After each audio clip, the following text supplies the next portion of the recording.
श्री शिवाय नमस्तुभ्यम हर हर महादेव। स्वागत है आपका हमारे चैनल एस्ट्रो ओम पर। दोस्तों, आप सभी लोग जानते हैं कि निर्जला एकादशी बहुत जल्द आने वाली है। दोस्तों, साल में जितनी भी एकादशी पड़ती है उसमें निर्जला एकादशी का एक बहुत ही बड़ा और विशेष महत्व होता है। और दोस्तों, इस बार लोगों को एक मन में बहुत बड़ी चिंता है कि इस बार निर्जला एकादशी का जो व्रत है वो किस दिन रखा जाएगा। 17 जून को रखा जाएगा या 18 जून को रखा जाएगा, क्योंकि जो आपका कैलेंडर है उसमें आपको 17 जून का निर्जला एकादशी का व्रत दिख रहा होगा और लोगों द्वारा बताया जा रहा है आप लोगों को कि 18 जून को जो है निर्जला एकादशी का व्रत रखा जाएगा।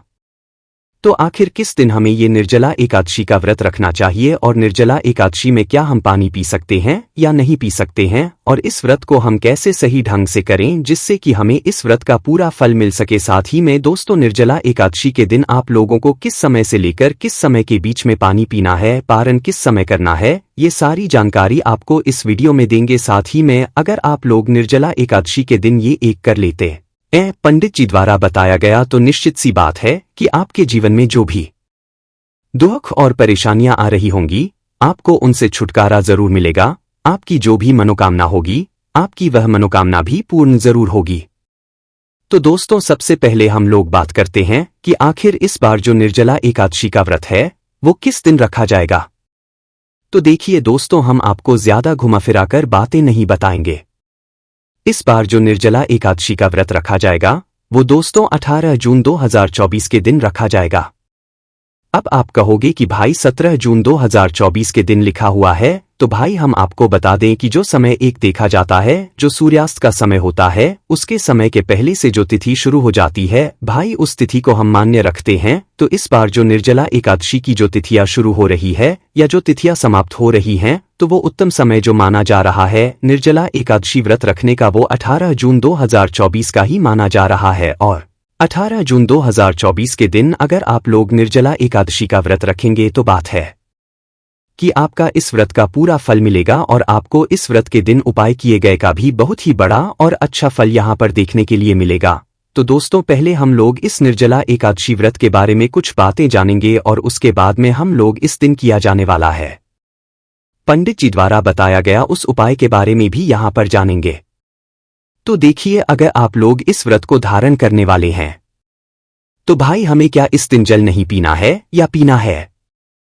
तो देखो, निर्जला एकादशी के नाम में ही आपको समझ आ रहा, निर्जला मतलब ये वो व्रत है जिसमें आप लोग जल नहीं पी सकते। तो भाई जल नहीं पी सकते तो कोई सा तो ऐसा समय होगा जिस समय हम लोग एक साथ जल पी ले जिससे कि हम इस निर्जला एकादशी के व्रत को पूरा कर सकें। तो देखो, यहाँ पर हम आपको बता दें कि जिस दिन व्रत हो मतलब कि 17 तारीख को रात्रि में या 18 तारीख को ही आप लोग मान लो भाई जिस दिन व्रत हो उसी दिन रात्रि में आप लोगों को क्या करना है कि 3 बजे से लेकर 4 या 4:30 बजे के बीच में आपको जितना पानी पीना है आप पी लीजिए, ठीक है। मतलब 18 जून का जो दिन होगा व्रत शुरू होने वाला होगा उसी दिन रात्रि में आप लोगों को क्या करना है कि भाई 3 बजे से लेकर जो रात्रि का या सुबह के 3 बजते हैं 3 बजे से लेकर 4:30 बजे के बीच में आप लोग कभी भी जो है अपना जल पी लेना। जितना आपको जल पीना है उतना जल पी लेना, क्योंकि 4:30 या 4:30 बजे के बाद में जो है आपका निर्जला एकादशी का व्रत शुरू हो जाएगा। और ध्यान रखिएगा, ये जो निर्जला एकादशी का व्रत होता है ये पूरे 24 घंटों का होता है। तो भाई जैसे उदाहरण के लिए आप रात्रि को या सुबह के 4 बजे से को शुरू कर रहे हैं तो भी अगले दिन 4 बजे तक आप लोगों को निर्जला रहना पड़ेगा, तभी आपका ये व्रत पूरा लगेगा। उसके बाद में दोस्तों आप लोगों को हम बता दें कि भाई जो भी व्यक्ति इस निर्जला एकादशी के व्रत को कर लेता है भाई उसको पूरे साल में की गई एकादशी का व्रत का फल मिल जाता है। भाई उसने पूरे साल भर जो एकादशी आती है, हर महीने में 2 एकादशी आती है, वो नहीं की हो, पर अगर उसने पूरे साल में सिर्फ एकादशी का व्रत कर लिया जो कि निर्जला एकादशी है, इस एकादशी का अगर वह व्रत लेता है तो भाई उसको साल में पड़ने वाली सारी 24 या 26 एकादशी का व्रत का फल मिल जाता है। अब हम 24 या 26 इसलिए कह रहे हैं क्योंकि भाई एक जो मतलब अधिक मास होता है उसमें 2 एकादशी होती है, तो भाई आपको 26 एकादशी का जो फल है वो मिल जाता है इस मात्र एक व्रत को करने से। और भाई जो लोग किसी भी तरह का कोई व्रत नहीं करते हैं वो मात्र निर्जला एकादशी का व्रत कर लेते हैं तो भाई उन्हें कई प्रकार के व्रतों का भी फल यहाँ पर देखने के लिए मिल जाता है, ठीक है। और दोस्तों, जो लोग पहले से एकादशी का हर एकादशी का व्रत करते हैं, साथ ही में वो लोग अगर इस निर्जला एकादशी का भी व्रत कर लेते हैं तो भाई उनको जो भी 12 महीने की एकादशी रहती है उनका जो फल होता है वो उन्हें तुरंत मिल जाता है, उन्हें इंतजार भी नहीं करना पड़ता। तुरंत इस निर्जला एकादशी के व्रत को करने के बाद उनको 12 एकादशी का ये 24-26 एकादशी का जो व्रत का फल है वो आसानी से मिल जाता है। इतनी बड़ी महत्वता होती है इस निर्जला एकादशी के व्रत की। उसके बाद में दोस्तों निर्जला एकादशी के व्रत में हम कब कब जल पी सकते हैं और कब कब नहीं पी सकते हैं, एक बार वो भी सुन लीजिए। तो देखिए, आपको बोला कि एक तो जल आप तब पी सकते हो व्रत शुरू होने से पहले, मतलब जो 3 से 4:30 के बीच में कभी भी आप जल पी सकते हो। उसके बाद में जब सूर्यास्त ना हुआ हो उससे पहले ये जल पी सकते हो, और इसके बाद में आप लोग जल का पी सकते हो जब सूर्यास्त हो चुका हो, शाम के समय या रात्रि के समय सूर्यास्त हो गया हो उस समय आप लोग जल पी सकते हो। पर अगर आप लोगों ने शाम के समय या रात्रि के समय सूर्यास्त के बाद जल पिया तो भाई आपको सिर्फ और सिर्फ इसी निर्जला एकादशी का फल मिलेगा, मतलब एक ही एकादशी को व्रत करने का मिलेगा। आपको पूरी 26 एकादशी व्रत का फल नहीं मिलेगा। अगर 26 एकादशी व्रत का फल चाहिए तो पूरा आपको 24 घंटे निर्जला रहना पड़ेगा। उसके बाद में दोस्तों इस बात का आप लोग ध्यान रखना, 24 घंटे तक अगर आप लोग निर्जला एकादशी का व्रत सही से कर लेते हो तो आपको इस व्रत का पूर्ण फल यहाँ पर देखने के लिए मिल जाएगा। उसके बाद में दोस्तों अब हम आपको एक और बहुत ही यहाँ पर विशेष बात बता देते हैं कि निर्जला एकादशी में सबसे जरूरी बात है वो है दोस्तों जल, कि हम जल कैसे छोड़ सकते, क्योंकि थोड़ा बहुत गर्मी और उमस भी होगी तो भाई हमारा गला तो जरूर सूखेगा ही सूखेगा। तो यहाँ पर हम आपको निर्जला एकादशी से जुड़ी हुई ये बातें भी बता देते हैं जिससे कि आपको ज्यादा प्यास ना लगे और आप इस व्रत को अच्छे से कर सकें। तो देखिए, सबसे पहली चीज तो जब आप इस व्रत को करने वाले हो या मन में सोच लिया हो कि नहीं हमें तो निर्जला एकादशी का व्रत करना है, तो भाई 24 घंटे पहले या 2-3 दिन पहले से आप लोगों को उस नियमों का पालन करना शुरू कर देना है जिससे कि आपको प्यास ज्यादा नहीं लगेगी। तो वो नियम क्या है? सबसे पहली चीज दोस्तों, नमक आप बिल्कुल कम कर देना है। नमक मतलब कि ये मान लो कि आप 24 घंटे पहले कोई भी नमक, किसी भी चीज में जो नमक डाला हुआ होता है भाई वो खाना ही छोड़ दो, ठीक है? कोई और चीज खा लो, बिना नमक की सामग्री आप लोग खाना यहाँ पर चालू कर दो है ना। जिस दिन व्रत हो उससे 24 घंटे पहले या 2-3 दिन पहले से आप लोग ये काम करना शुरू कर देना। नमक खा भी रहे हो तो बहुत ही कम मात्रा में आप लोग नमक खाओ है ना। तो नमक के बाद में दोस्तों अब जो अगली चीज आती है वो कौन सी चीज आती है? वो आती है दोस्तों रिफाइंड, मतलब तेल है ना। तो तेल का जितना हो सके कम से कम इस्तेमाल करना, क्योंकि ये वो चीज हैं जिनसे हमारी प्यास बढ़ती है, हमें पानी पीने की इच्छा होती है। उसके बाद में दोस्तों तीसरी चीज है आलू। आप लोग आलू भी 24 घंटे मतलब जो होते हैं उसमें खाना बिल्कुल बंद कर दो। आलू का भी सेवन आप लोग ना करना। अगर आप लोग इस व्रत को कर रहे हो और आपको चाहिए कि आपको प्यास ना लगे तो भाई ये तीनों चीजों आप लोग कुछ समय के लिए छोड़ देना या इसका कम से कम सेवन करना, जिससे कि आपको लोगों को यहाँ पर प्यास नहीं लगेगी। उसके बाद में दोस्तों निर्जला एकादशी व्रत के दिन आप लोग अपने घर से बाहर मत निकलना। घर से बाहर निकलोगे तो बाहर धूप रहेगी, गर्मी लगेगी, उमस होगी, जिससे कि आपको प्यास लगेगी।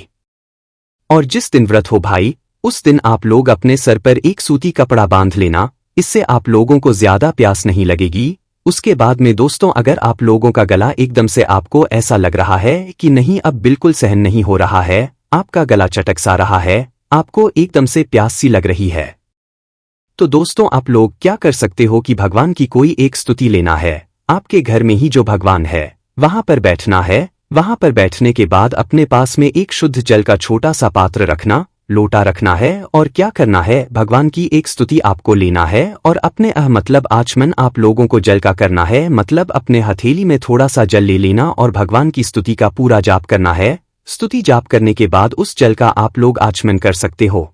किस जल का? जो जल आपने अपनी हथेली में लिया और स्थिति क्या यहाँ पर भगवान के सामने बैठकर जाप किया है, तो इससे आपका व्रत खंडित नहीं होगा। बस ये बात आप लोग यहाँ पर ध्यान रख सकते हो। स्तुति करते हुए आप जल का आचमन कर सकते हो। आचमन करने से जल मतलब व्रत जो होता है वो हमारा खंडित नहीं होता है। उसके में दोस्तों अब ऐसा समय आ जाए भाई इस दिन व्रत के दिन की भाई अब तो बिल्कुल रहा ही नहीं जा रहा है, अब तो हमारा गला बिल्कुल सूख गया, पूरा सूख गया, तो भाई उस जगह पर आप लोग क्या करना है, एक सूती कपड़ा लेना और सूती कपड़े को मतलब भिगोकर अपने होठों पर लगा लेना। ध्यान रखना वो पानी जो है आपके गले के अंदर नहीं जाना चाहिए। मात्र अपने होठों पर सूती कपड़े का जो है गीला करके आप लोग थोड़ा थोड़ा लगा लेना। इससे आपको आराम मिलेगा और प्यास जो है वो आपकी कंट्रोल हो जाएगी। ठीक है, इस बात का आप लोगों को ध्यान रखना है। उसके बाद में दोस्तों आप लोग सूर्यास्त के बाद जल को ग्रहण करना चाहते हैं।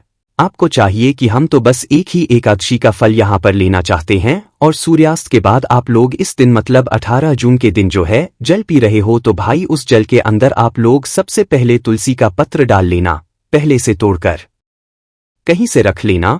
तुलसी पत्र डालकर फिर ही उस जल का सेवन करना और अपने को जल पिलाने से पहले आप पहले भगवान को भी थोड़ा सा जल यहाँ पर भोग जैसा लगा देना। इस बात का आप लोग ध्यान रखना। वहीं दोस्तों अगर आप लोगों को बीपी वगैरह की प्रॉब्लम है, बहुत सारे लोग होते हैं, अलग अलग तरह की बीमारियां होती है, तो भाई आप लोग जो सूर्यास्त के पहले मतलब सुबह के समय ही आप लोग 3 से 4:30 के बीच में जो आप पानी पी रहे हैं उसमें नींबू की 1 बूंद या 2-3 बूंद डालकर पी लीजिए।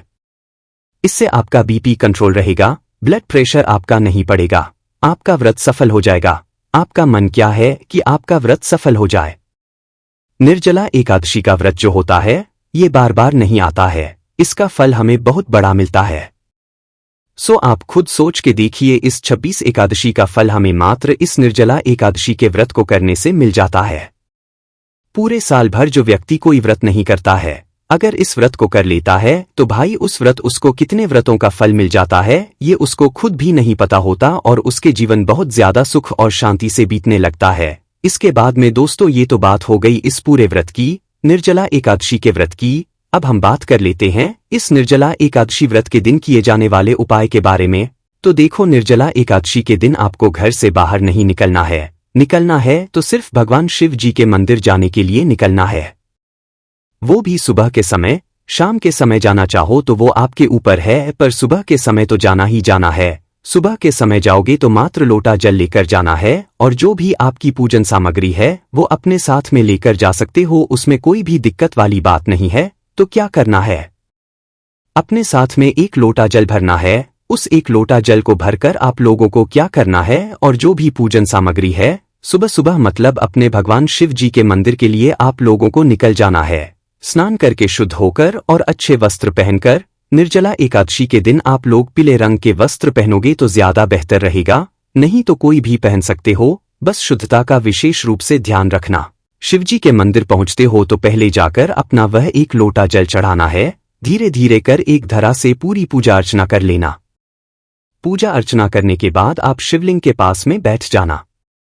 शिवलिंग के पास में बैठने के बाद आप लोगों को मात्र एक नाम हम आपको बता रहे हैं जो कि 3 बार बोलना है। वो नाम है दोस्तों स्वधा।